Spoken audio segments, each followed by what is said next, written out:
નમસ્કાર મિત્રો, option trader Gujarati new learning વિડીયોમાં આપ સૌ મિત્રોનું હાર્દિક સ્વાગત છે. સૌથી પહેલાં અગત્યનું ડિસ્ક્લેમર કે આ વિડીયો માત્ર ને માત્ર એજ્યુકેશન માટે છે. આ વિડીયો દ્વારા કોઈએ રિયલ મનીથી ટ્રેડિંગ કરવું નહીં અને તમારા પ્રોફિટ અને લોસ ઉપર ઓપ્શન ટ્રેડર ગુજરાતી કોઈ પણ જાતનું જવાબદાર રહેશે નહીં. મિત્રો, આજે થોડો લગ્નનો માહોલ છે, બરાબર, એટલે સાઈડમાં જે અવાજ આવે છે એને સહન કરજો. બીજું કે મારા જન્મદિવસની જે મિત્રોએ શુભેચ્છાઓ પાઠવી છે તે મિત્રોનું ખૂબ ખૂબ દિલથી આભાર. અને હવે જોઈ લઈએ આપણે કે ભાઈ શુક્રવારની અંદર માર્કેટે શું કર્યું હતું. વિડીયો થોડો નાનો રહેશે કેમ કે આવા માહોલની અંદર વધારે લોંગ વિડીયો બની શકે નહીં. માર્કેટે શું કર્યું તો કે 577ના લેવલને બ્રેક કર્યું, મતલબ કે ડાઉન સાઇડ બ્રેક કરી અને પછી બિયરને શું કર્યું છે, ટ્રેપ કર્યું છે, બરાબર. હવે એક પોસિબિલિટી કેવી આવે કે ચલો બિયરને ટ્રેપ કર્યા પછી માર્કેટ કદાચ બુલને ટ્રેપ કરી શકે, બરાબર. બિયરને ટ્રેપ કર્યા પછી જે આ વસ્તુ હતી ને ટ્રેપ હતું, બરાબર, તો બિયરને ટ્રેપ કર્યા પછી હવે કદાચ બુલને પણ ટ્રેપ કરી શકે, એ યાદ રાખવું. તો માર્કેટ એક શોર્ટ રિકવરી આપી, ફરી એનો રિટેસ્ટ આવ્યું અને અહીંયાથી ફરી પાછું બાઉન્સ બેક કરી અને 700નું આપણું જે લેવલ હતું ત્યાં સુધી પરફેક્ટ ગયું, બરાબર. તો 577ની ઉપર આની અંદર એન્ટ્રી બનતી હતી અને ક્લિયર રીતે બનતી હતી, બરાબર. તો પ્રીમિયમમાં જોઈ લે કે ભાઈ એની અંદર આપણે મૂવમેન્ટ કેવી જોવા મળી, બરાબર. સૌથી પહેલાં જોઈ લઈએ કોલ. 700નો જે કોલ હતો, બરાબર, એની અંદર આપણે ક્લીન એવી ચર્ચા થઈ હતી કે ભાઈ 124ની ઉપર એક 15 મિનિટની કેન્ડલનું ક્લોઝિંગ કરે તો આપણે વિચારશું, બરાબર. પણ માર્કેટ એવું કર્યું નહીં. મને ક્લિયર શબ્દોમાં કીધું હતું કે 66ને વન વેની અંદર એ રિસ્પેક્ટ કરશે નહીં. એક મિત્રનો એવો મેસેજ હતો ઇન્સ્ટાગ્રામની અંદર કે સાહેબ તમે તો 27 કીધું હતું, પણ ભાઈ 46થી એક વખત રિકવર કરીને એ પ્રીમિયમ 90 જતું રહ્યું તો આને સપોર્ટ લીધો કહેવાય, બરાબર.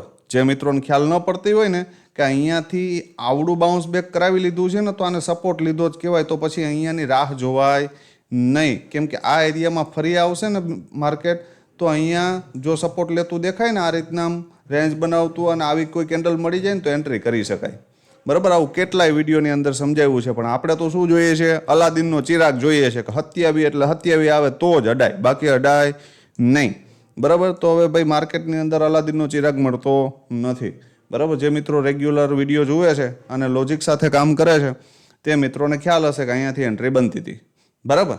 તો એક સરસ મજાની આ મૂવમેન્ટ મળી. પુટના પ્રીમિયમની અંદર ક્લીન એવું કીધું હતું કે 88ની ઉપર એક 15 મિનિટની કેન્ડલનું ક્લોઝિંગ આવે ને ફરી ડીપ આવે, બરાબર, પછી આ ક્લોઝિંગ આવે અથવા તો 88ના લેવલે આવે તો ત્યાંથી પહેલો ટાર્ગેટ 112 અને 141ના ટાર્ગેટ માટે જઈ શકાય. પણ ઇન્ડિયા વિક્સ ડાઉન હતો અને પીસીઆર રેશિયો પણ ડાઉન હતો, એને કારણે આ પ્રીમિયમ ઇન્ક્રીઝ થયા નહીં. તો પણ 30થી 35 પોઈન્ટ તો આપ્યા જ છે ભાઈ, અને 35 પોઈન્ટ આવા માર્કેટની અંદર નબળા કહેવાય નહીં.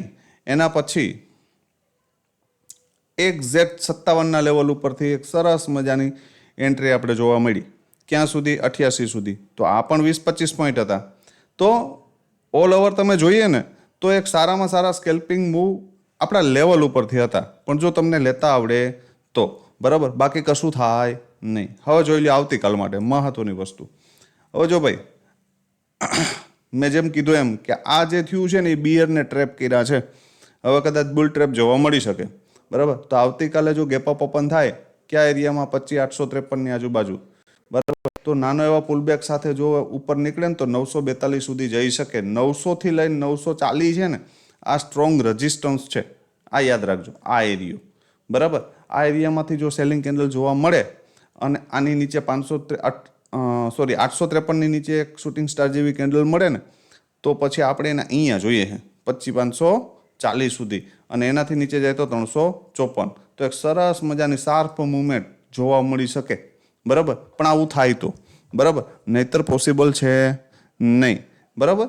તો મહત્વની રેન્જ પહેલી તો 701 અપસાઇડ માટે અને 540 ડાઉન સાઇડ માટે. ધારી લ્યો કે ગેપ અપ ઓપન થયું ને તો અહીંયા ટેપ મારીને એક વખત અહીંથી અપસાઇડ જવાના પ્રયત્ન હશે, પણ અહીંથી ડાયરેક્ટ નેગેટિવ કેન્ડલ આવી ને તો પછી વિચારવું પડે, બરાબર. ડાઉન સાઇડ માટે 540 નીચે આપણે બી રિસ્ક છે, ક્યાં સુધી? 354 સુધી. બરાબર, સ્ક્રીનશોટ મારી લેજો. જોઈ લઈએ પ્રીમિયમની અંદર શું થઈ શકે, મહત્વની વસ્તુ છે એ. બરાબર, આ જે વિડીયો ફાસ્ટ 180ની સ્પીડમાં બનાવી છે એટલા માટે કે ઘોંઘાટ ઘણો છે લગ્નના માહોલને કારણે આજુબાજુમાં, તો વધારે આપણે ચર્ચા નથી કરતા. સૌથી પહેલાં 25,700નો સીઈ. બરાબર, શું થઈ શકે આની અંદર?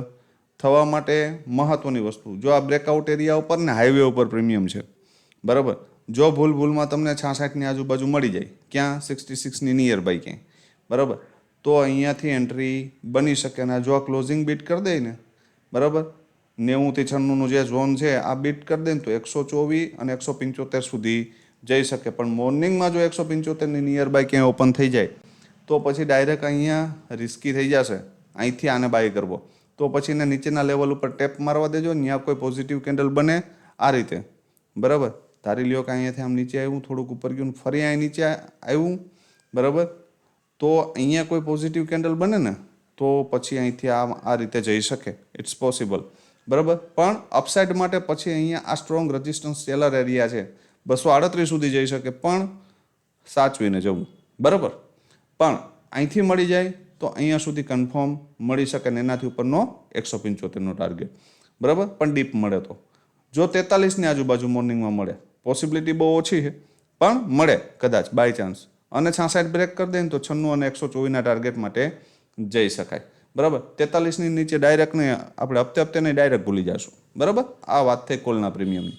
પુટનું પ્રીમિયમ છે 25,600નો પી. શું થઈ શકે ભાઈ આની અંદર? થવા માટે ક્લીન વસ્તુ છે કે જો મોર્નિંગમાં આ પ્રીમિયમ ગેપઅપ ઓપન થાય આ એરિયામાં તો પછી આ 37નો બેઝ તૂટી જશે, અને 37નો બેઝ તૂટી જાય તો પ્રીમિયમ ચેન્જ કરવું પડે. જો ગેપઅપ ઓપન થાય તો મોર્નિંગમાં જો પોસિબલ હશે 99% તો હશે, પણ કદાચ કેવા રેડ કેસની અંદર કદાચ ન ટાઈમ હોય તો નહીં મૂકું. બાકી ટેલિગ્રામ જોઈન કરી લેજો, જે મિત્રો ટેલિગ્રામમાં જોઈન ન હોય તે જોઈન કરી લેજો. ટેલિગ્રામની અંદર ઇન ધ મનીનો ચાર્ટ છે એ શેર કરી આપીશ, બરાબર. હેવી ગેપઅપ થશે તો પછી પુટના પ્રીમિયમ એકદમ ડીપ આવશે, બરાબર. તો આપણે ઇન ધ મનીના પ્રીમિયમ સિલેક્ટ કરવા પડશે, તો એનો ચાર્ટ શેર કરી આપીશ, બરાબર. તો ધારી લ્યો કે મોર્નિંગમાં જ આ લેવલને હોલ્ડ કરી લીધું, કોને? 65ને માર્કેટે, અને આ અહીંયાથી આમ નીચે પડ્યું, બરાબર. તો પછી જો 96 બ્રેક થઈ જાય તો 130 સુધી જઈ શકે, અને 130ની ઉપર નીકળે તો 164 સુધી, બરાબર. પણ એની પોસિબિલિટી બહુ ઓછી દેખાય છે. કદાચ તમને માર્કેટ 37ની નીચે જાય અને 37ની ઉપર નીકળે ને, બરાબર, આ એક પોસિબિલિટી બની શકે કે થોડું માઇનોર ગેપઅપ થાય ને અને 37ની નીચે આવે ને ફરી ઉપર નીકળે ને તો એન્ટ્રી કરી શકાય, અને 72 બ્રેક કરી દે ને તો 96 અને 130ના ટાર્ગેટ માટે જઈ શકાય. તો શુક્રવારના ટ્રેડિંગ સેશનની અંદર આપ સૌ મિત્રોએ શું કર્યું છે કોમેન્ટમાં જણાવજો. વિડીયોને વધુને વધુ મિત્રો સુધી શેર કરજો, લાઇક કરજો અને કોમેન્ટ કરવાનું ભૂલશો નહીં. આવતીકાલે ફરી મળીશું નવા વિડીયોમાં. ત્યાં સુધી જય માતાજી, હર હર મહાદેવ.